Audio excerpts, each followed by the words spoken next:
I've just bought these espadrilles from Primark because they look like a good candidate as a barefoot shoe, so let's talk about them. Can we address the fact that budget shoes force us into poor foot health? I'm so disappointed in these Primark shoes because at first glance you'd think that they were flat, relatively flexible and pretty minimal too, but look at the state of this toe box. And I know a few people are going to be thinking, I don't have such wide feet.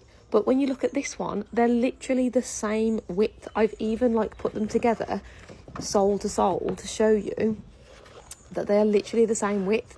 The only difference is that one of them is designed for an actual human foot shape where it keeps the big toe straight and all the other toes have got room to splay, whereas this one forces your toes into a point and restricts the natural movement of your toes, leading you into weakened muscles and eventually poor foot health and reduced mobility.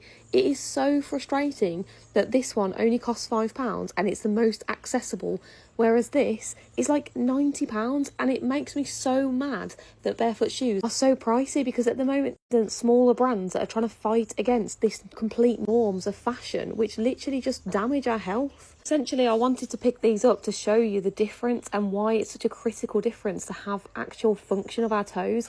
This is the same width, but obviously you know that I've got pretty wide feet, so even this barefoot shoe wouldn't be suitable for my feet. However, Shapen actually do have a wider fit, and here it is. You can see the way that Shapen have designed this model, that it perfectly accommodates a wide and square foot, and then their narrower one wouldn't necessarily fit my foot type. However, it would be perfect for those with narrow feet.